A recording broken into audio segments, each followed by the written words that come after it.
Olá, seja muito bem-vindo ao nosso canal Leitura ao Vivo.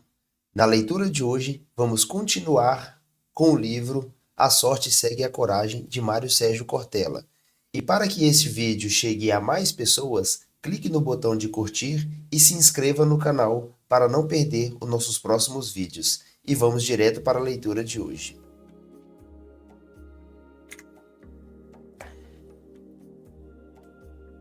A Sorte Segue a Coragem, de Mário Sérgio Cortella, capítulo 5.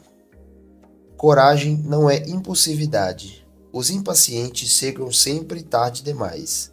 Jean Dutoude, O Fundo e a Forma.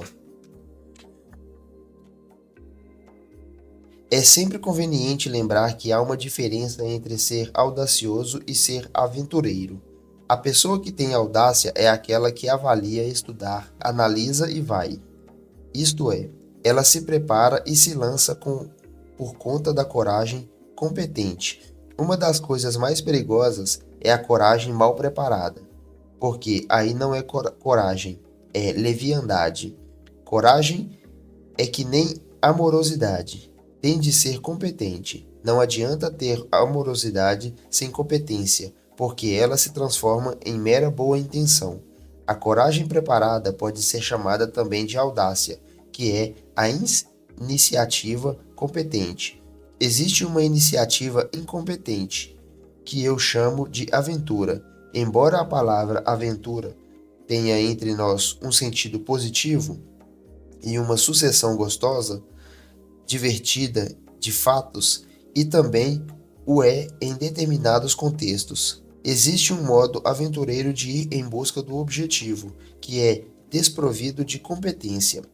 É muito mais marcado por uma suposição de perícia do que por uma habilidade elaborada ao longo do tempo. Nesse sentido, o aventureiro é arrogante, pois a coragem preparada exige humildade. Um dos discursos de autoajuda que mais me incomoda é o que proclama: se você acreditar, se tiver a coragem de começar, você chega lá. Não é bem assim que as coisas acontecem. Esse tipo de fala produz um movimento ilusório de energia que a pessoa pode não necessariamente ter. A coragem é uma virtude, portanto, uma força intrínseca, mas que se precisa ser trabalhada, modelada, refinada. A coragem não é apenas marcada pela disposição de partida.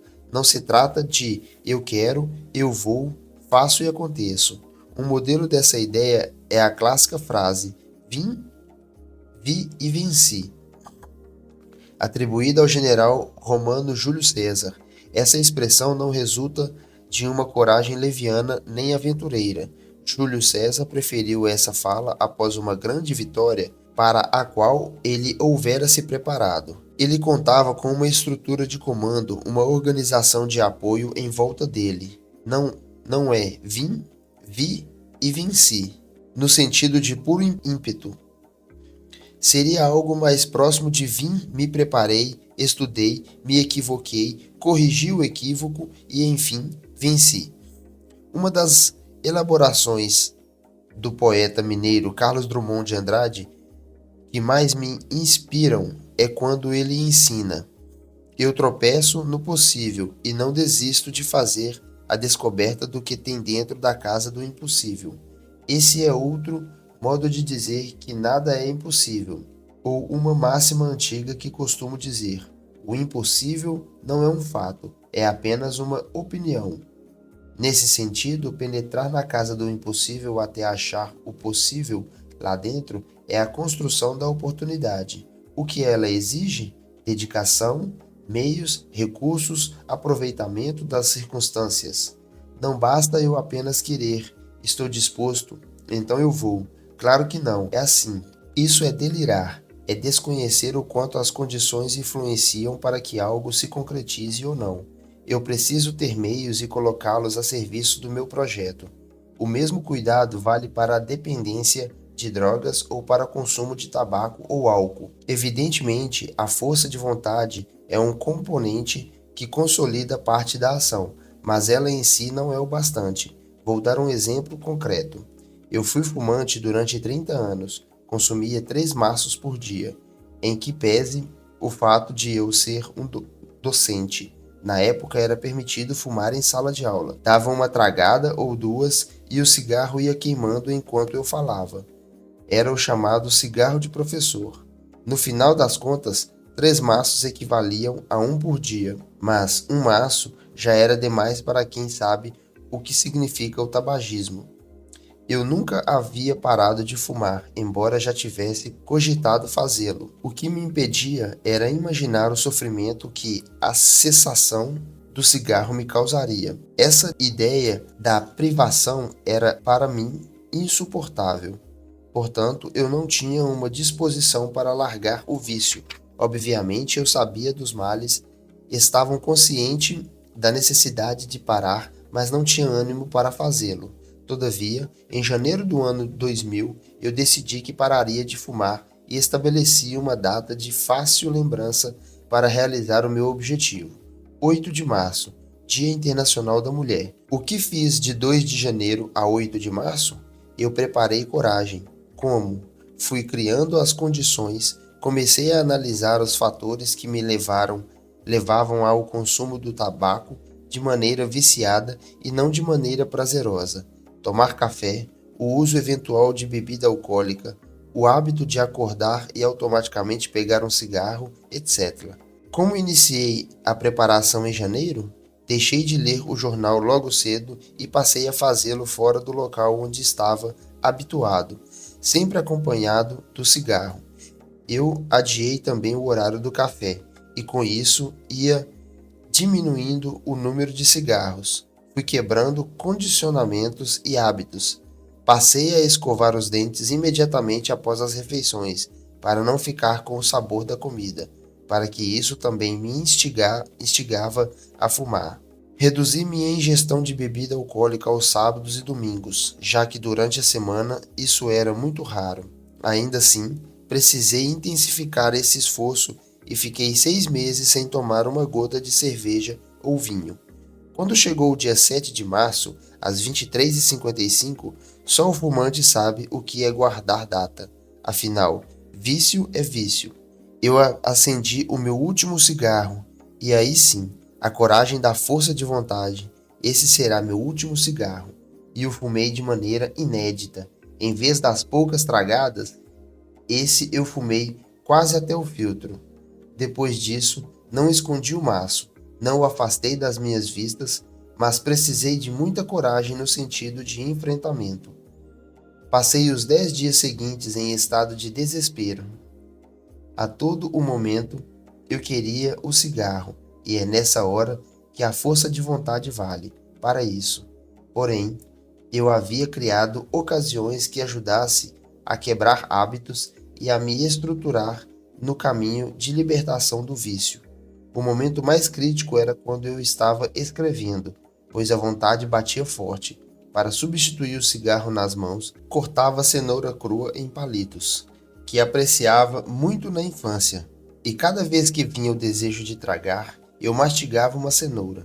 Não foi na base do vamos que vamos. Estamos falando de um vício que se estende por décadas. O movimento dos alcoólicos anônimos estimula o uso da frase "eu hoje não bebi" repetidamente, para reforçar cada conquista, ainda que parcial. O mesmo princípio é aplicado para outros tipos de dependências, porque é preciso ter essa clareza de objetivo cumprido. Porque se o dependente não preparar a sua disposição de modo contínuo, ficará só na conta da boa intenção e todo o esforço poderá ser soterrado por uma recaída. Desde que me dispus a parar de fumar naquele 8 de março, nunca mais coloquei um cigarro na boca, nem mesmo apagado. Será que eu fui provado em relação a essa coragem durante todos esses anos? Claro que sim. Houve situações em que eu estava numa tristeza grande de perder uma pessoa próxima ou de saber que ela estava partindo, e o gesto foi automático. Em 2 ocasiões, pelo menos, eu me lembro de ter batido a mão no peito, na altura do bolso da camisa, à procura do maço. Se alguém ao meu lado me oferecesse um cigarro, eu precisaria movimentar toda a minha energia para recusar. Se eu tivesse um maço de cigarros no bolso, naquelas ocasiões, talvez eu me rendesse. Isso significa que a coragem não é inesgotável. Ela necessita de uma reflexão e de um preparo contínuos. É uma disposição que ocorre a risco de se enfraquecer. Existem situações em que o vamos que vamos até pode gerar resultado favorável, mas geralmente decorre de alguma casualidade. Há relatos de pessoas que, sendo aventureiras, obtiveram sucesso, beneficiadas por alguma circunstância favorável. Mas o número de situações assim é tão limitado que não serve como referencial. Mesmo aqueles que tiveram lampejos de genialidade sem preparação são tão raros que também não nos servem de inspiração.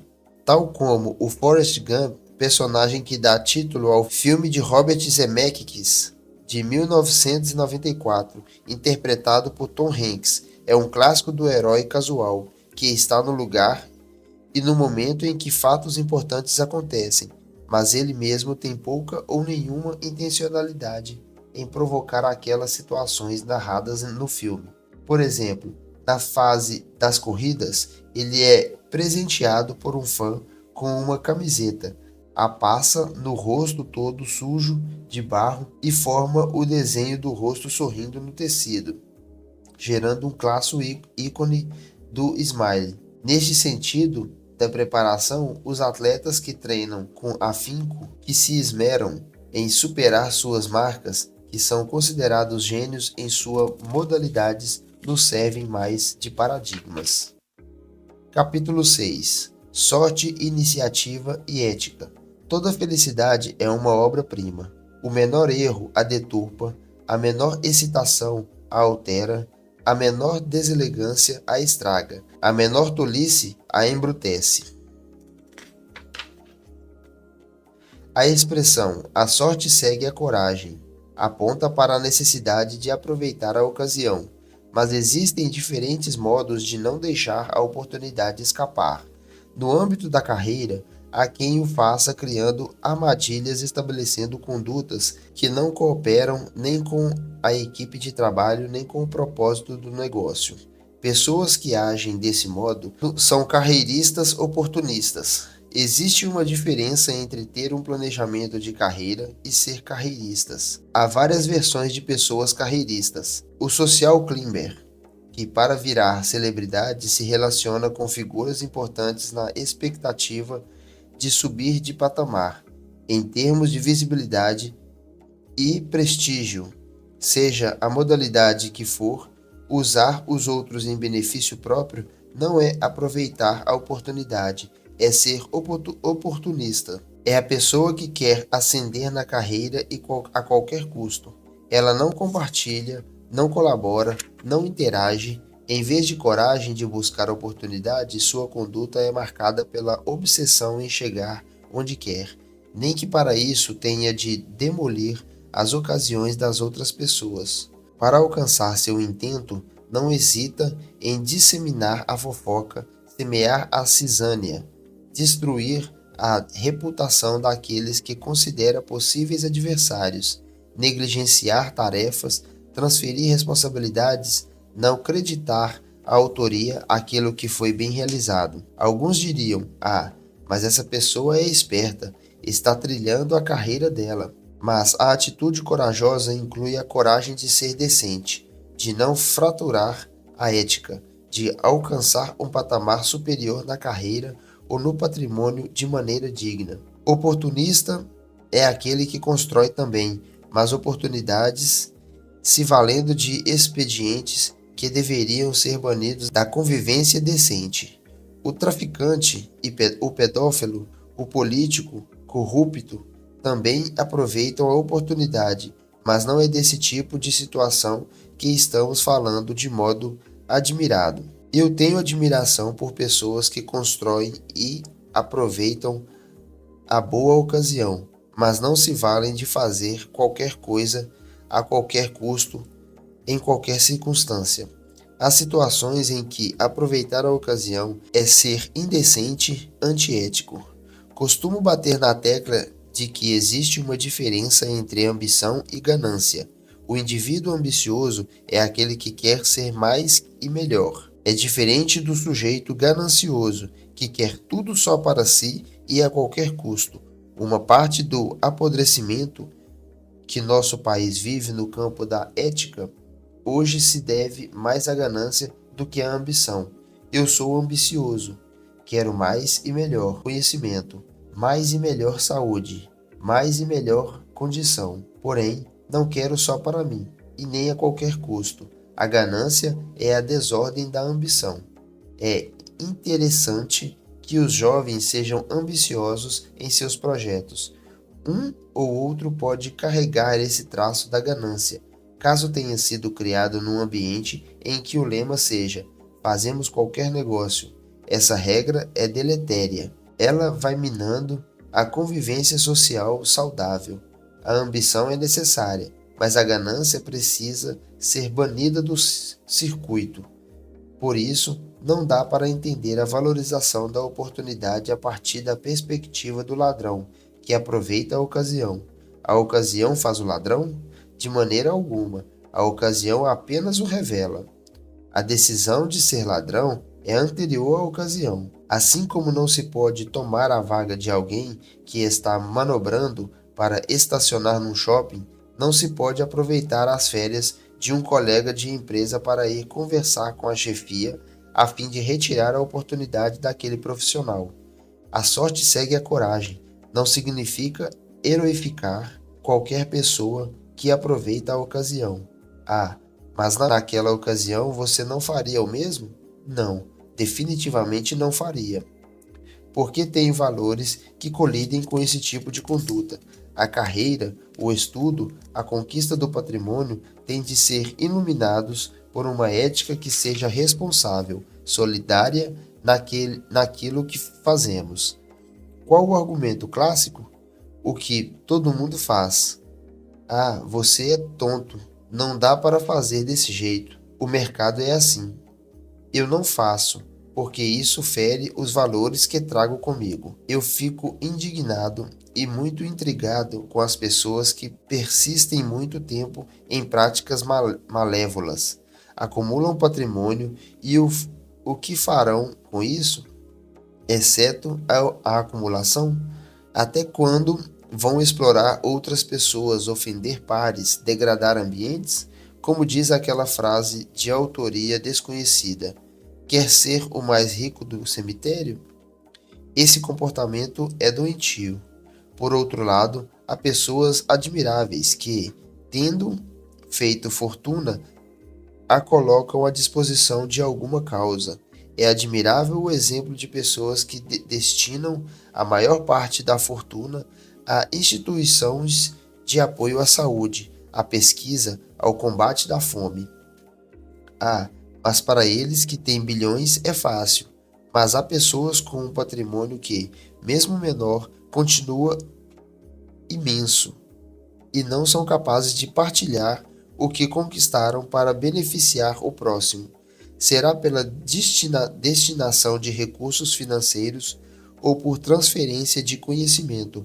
Podem, mas não fazem. Alguém capaz de construir uma carreira que contribui para o crescimento da humanidade desfruta da sensação de que aquilo a engrandece. Somos seres humanos movidos a futuro. Construímos no presente aquilo que nos entendemos como sendo a escada para chegar ao futuro. Somos movidos a expectativa e desejo. Há uma diferença entre expectativa e desejo, porque o desejo é algo que você tem, mas não necessariamente vai procurar, por supô-lo às vezes inatingível. Expectativa é algo que se espera e aguarda.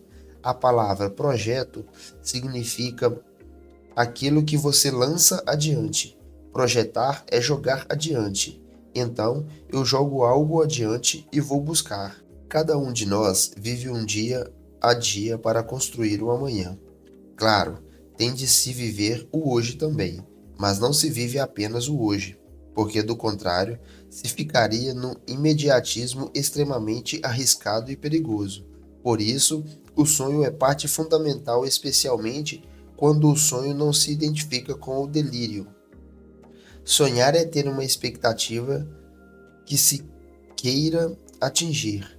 Delírio é a incapacidade de construir um caminho viável para se chegar ao objetivo. A procura da carreira tem de ser movida a sonhos, e bons sonhos. Mas insisto, não é delírio, não é divagação, não é distração. Sonho no sentido de desejo de utopia é algo a ser buscado, construído no cotidiano, feito passo a passo, quando você vai escavando, arrancando pouco a pouco a casquinha do impossível, até achar o possível lá dentro. O sonho vai se aproximando, mas é necessário lembrar também que carreira, tal como o sonho, é um horizonte, não um lugar onde você chega. Ao supor que chegou ao sonho, você fracassa, desiste, perde vitalidade. O sonho é o horizonte, é algo que você vai buscando e de fato, felizmente, não atinge por completo em latim. Feito por completo é perfeito. Perfeito é feito por inteiro.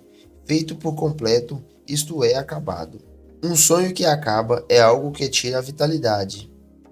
Por isso, carreira não é processo até o término da vida, lembrando que carreira não se dá só no emprego, sendo também o modo como pela vida corro e percorro. Alguém que se encontre num estado de satisfação plena, sem cuidar da boa ambição que acha que já está pronto, faz perceber a competência, fragiliza a oportunidade boa de bem fazer o bem, o desperdiça o tempo de vida. Capítulo 7. A hora é agora.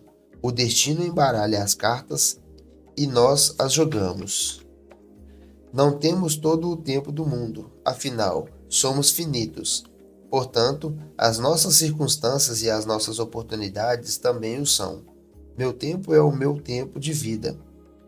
Se eu não for reencarnacionista, é nessa vida que tenho de criar as condições para realizar meus objetivos, construir minha obra, deixar meu legado, mas isso não significa que tenhamos de nos lançar de qualquer modo em qualquer ocasião que se apresente. O ditado do cavalo arriado que não passa duas vezes nos serve de recomendação para estarmos atentos e preparados para as oportunidades, ainda que a percepção de que o momento passa seja um sinal de inteligência. Esse ditado, quando levado ao pé da letra, soa muito fatalista. Aquele cavalo pode não passar novamente, vem do mesmo modo. Tampouco significa que o momento passado não possa ser reinventado. Se aquele cavalo não passa, nada impede de que se vá atrás de outra montaria.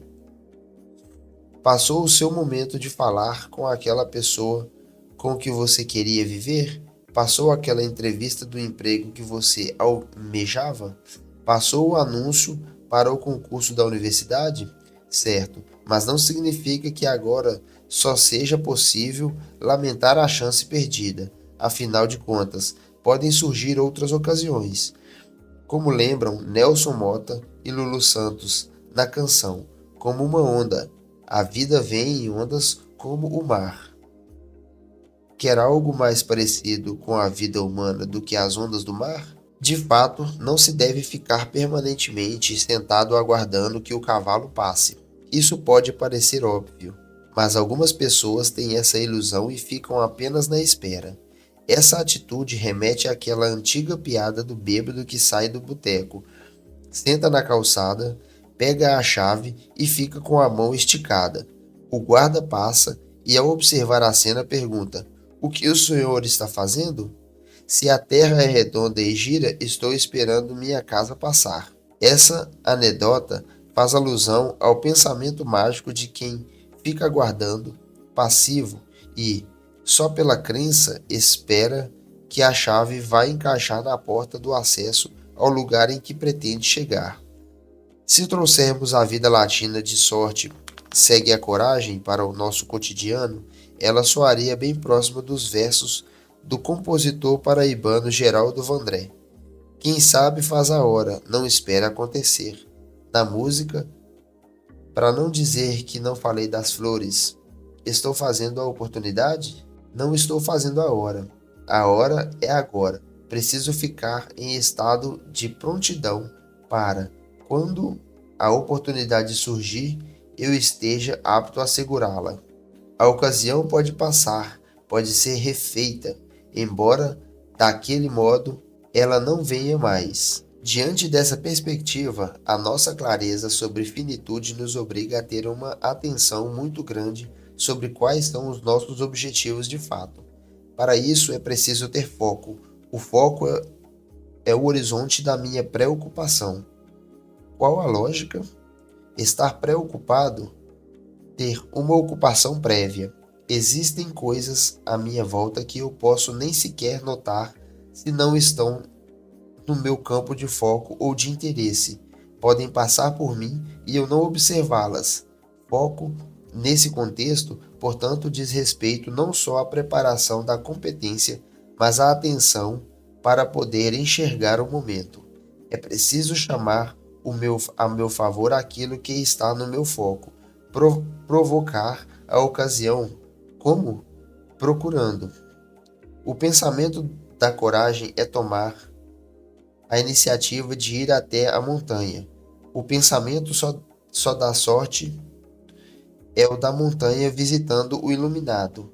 Do mesmo modo, de nada adianta ter expertise, competência em alguma área se não houver acuidade para visualizar a ocasião quando ela se anuncia.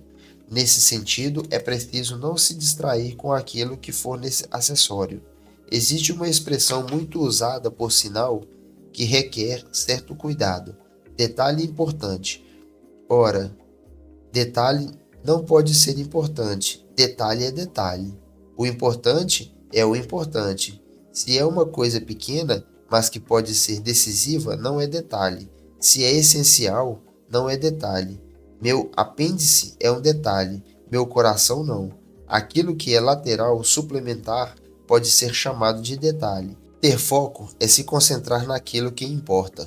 Ressalva: não se trata de ignorar as nuances, mas ter discernimento para saber o que realmente é relevante e o que é fundamental ser feito.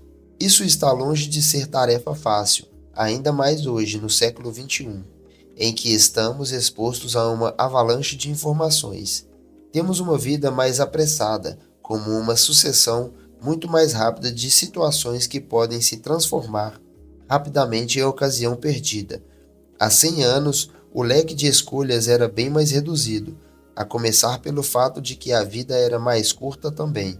A expectativa de vida no Brasil, segundo o IBGE, em 1940 era de 45,5 anos. Em 2016, estava em 75,8 anos. Meu pai cresceu nos anos 1940 e naquela época a lógica era marcada pela relação 20-40-60. Até os 20 anos, o indivíduo se formava. Dos 20 aos 40, se casava, construía família, seguia carreira, amealhava o patrimônio. Depois se aposentava, descansava e falecia. Hoje, aos 75 anos, há uma extensão do tempo vital, na média da população. Portanto, existe a necessidade maior de administrar o tempo. Podemos deduzir que temos mais tempo agora? Não necessariamente, porque a velocidade das mudanças nos permite acesso mais rápido àquilo que antes demorava mais tempo para conseguir. O outro lado da moeda é que hoje a concorrência e a competitividade são muito mais acirradas.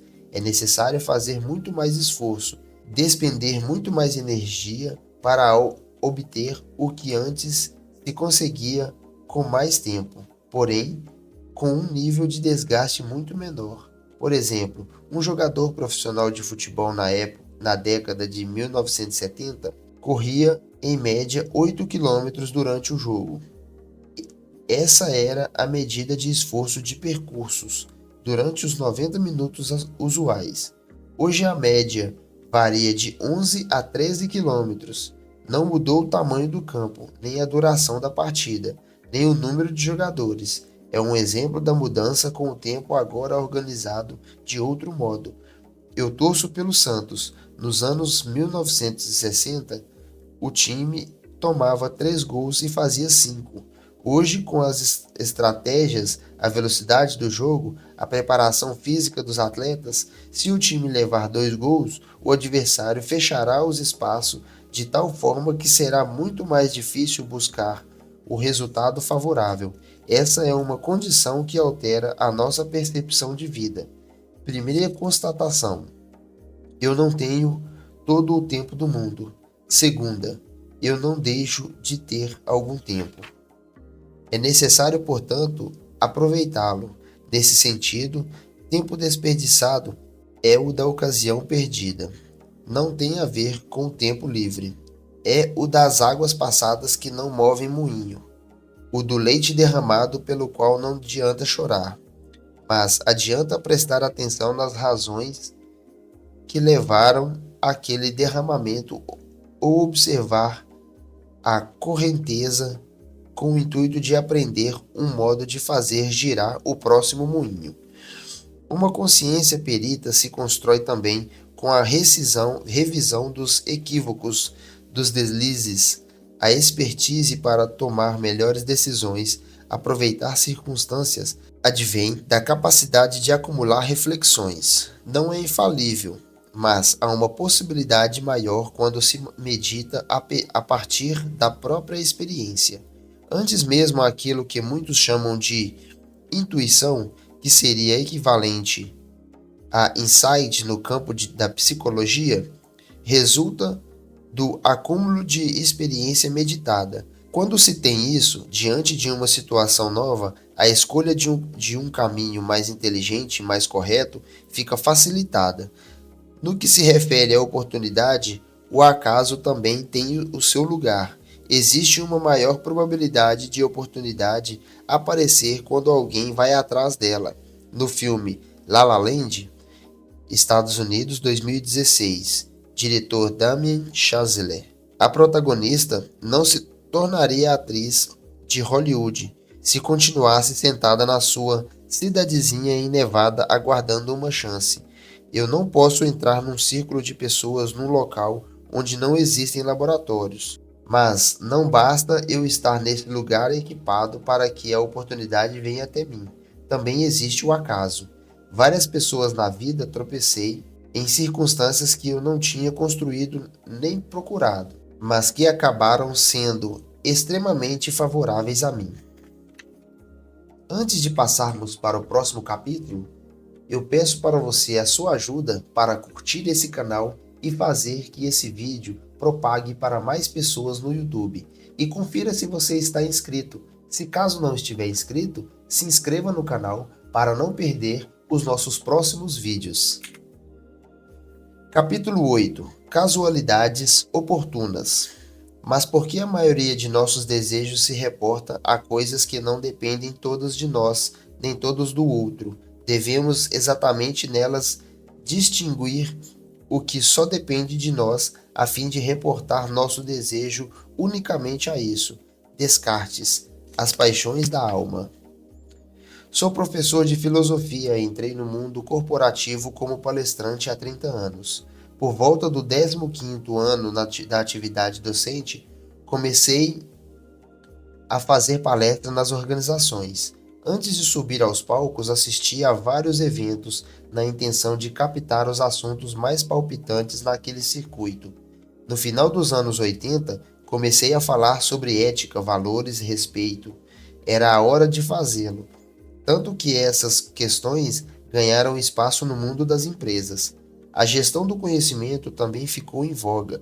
Como por muitos anos fui professor da epistemologia, que é justamente a teoria do conhecimento, estruturei um conteúdo para o ambiente organizacional voltado para a formação contínua, a educação de pessoas não apenas conectadas ao mundo escolar, mas o que hoje se chama educação corporativa. Lembro que fui um dos primeiros a levantar essa discussão ainda nos anos 90. A hora certa é aquela que se tem uma confluência de necessidades e desejos. Qual é o meu critério além da minha convivência meditada? A minha observação sobre a factibilidade, o que dá para fazer, o que é inexequível. Isso também se adquire com a vivência. Há pessoas que, de cara dizem, isso não dá para fazer. Algumas dizem isso por comodidade ou por hábito. Mas há outros que descartam algo a partir de vivência refletida e, com isso, deixam de gastar tempo e energia com o que é inviável e colocam o foco em alguma solução factível. Novamente, vale ressaltar que estamos falando de probabilidades. Não se pode garantir que algo será um sucesso absoluto ou um fracasso retumbante. Há situações em que alguém vai com tudo, a despeito das evidências desfavoráveis, e consegue realizar seu intento. De todo modo, não é recomendável que as ações sejam empreendidas de modo impulsivo, pouco refletido. Convém fazer tal ponderação, pois hoje o empreendedorismo é incentivado de vários modos. Na esteira de 4 ou 5 startups que dão certo, há várias outras que naufragam. Obviamente, não há espaço para todas as startups. Quando surgiu o Uber, estava claro que seria preciso tirar o máximo de sucesso do negócio por um tempo, porque na sequência viriam todos os outros aplicativos dos gêneros. Os food trucks, que pareciam um modo alternativo de alimentação, estão perdendo o fôlego. Alguns estão saindo da rua para as lojas tradicionais. Fico curioso como uma pessoa deposita tanta esperança numa circunstância dessas sem examinar minuciosamente o mercado e sem estudar um pouco mais de macroeconomia. Às vezes o caminho pode ser ir na direção contrária da maioria. Na minha infância, em Londrina, cidade com forte colonização japonesa, havia um nipônico que, enquanto todo mundo plantava café, ele cultivava amendoim. No final do ano, só ele tinha amendoim e ganhava dinheiro. Aí todo mundo partia para plantar amendoim, e ele começava a safra de fava. Ia fazendo rodízio das culturas e estava sempre se diferenciando dos demais agricultores. Uma editora não vai lançar um livro sobre dieta na semana anterior do Natal, mas, por conta de sua experiência no mercado, poderá fazê-lo na primeira semana de janeiro ou depois do Carnaval. Há ocasiões que são propícias. A própria palavra propícia, que vem do latim propitus, sugere aquilo que protege, que é adequado, favorável. Porém, como mencionado, o propício pode resultar de casualidades transformadas em oportunidades. Quero retomar aqui algo que eu já relatei, de modo mais resumido no meu livro Por que Fazemos o que Fazemos?, publicado pelo Planeta em 2016, pois vale demais para pensar a influência de casualidades oportunas. Porque fui secretário de Educação na cidade de São Paulo em 91 e 92, sem desconsiderar ser também eu da área da educação e em falsamente menosprezar alguns méritos pessoais. Há várias casualidades que de mim não dependiam. Quando o educador pernambucano Paulo Freire, 1921 a 1997, assumiu a Secretaria de Educação em 1989, anunciou que ficaria 2 anos e depois partiria para outras atividades. Fui levado para compor a equipe por Moacir Gadotti, que era meu orientador de mestrado. Ele era o chefe de gabinete quando Paulo Freire assumiu, portanto, era o secretário adjunto. A chefia de gabinete tem uma série de atribuições executivas, para a qual Gadotti não tinha desejo naquele momento. A prioridade dele era lidar com a educação de jovens e adultos. Ele então passou às atividades mais imediatas de gestão para mim. No final do primeiro ano, ele era o chefe de gabinete e eu era o assessor especial. Em 1990, nós decidimos pedir ao secretário para trocarmos de cargos.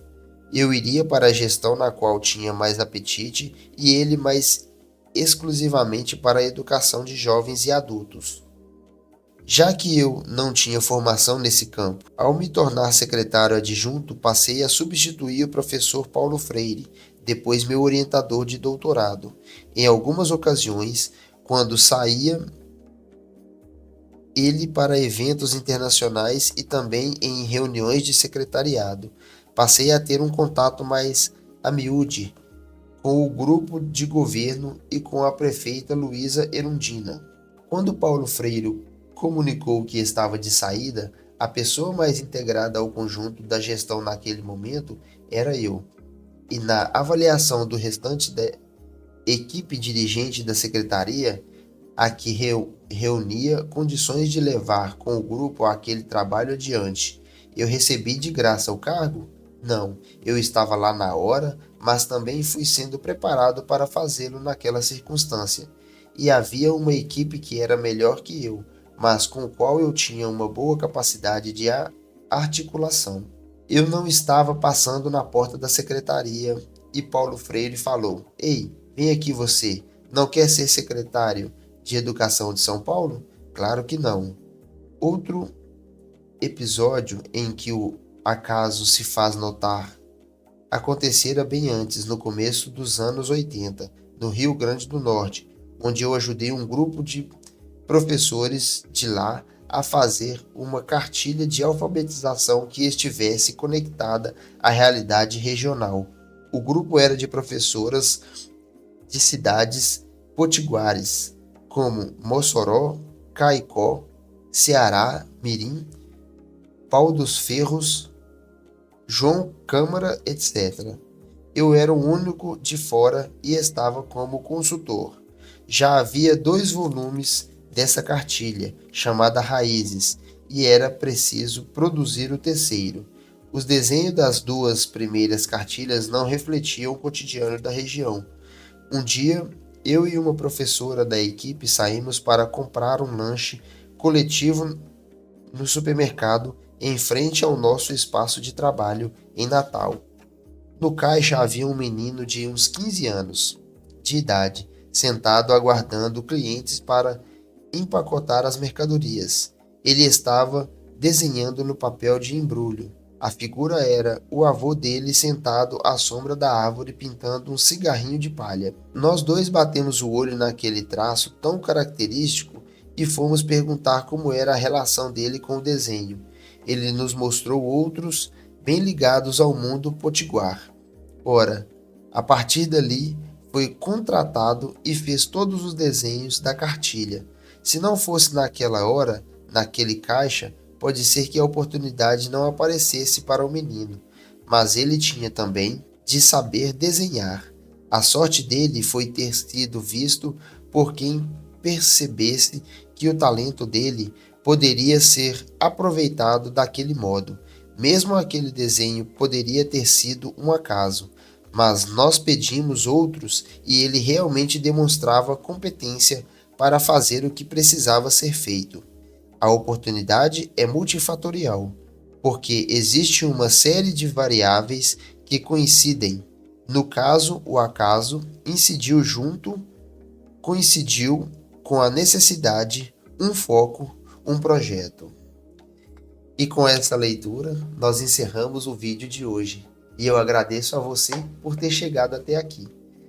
Para acompanhar os nossos próximos vídeos, clique no botão de se inscrever no canal e assim você receberá a notificação sempre que a gente estiver criando os nossos próximos vídeos. Eu agradeço a você mais uma vez por ter chegado até aqui e aguardo você na nossa próxima leitura. Um forte abraço e até mais!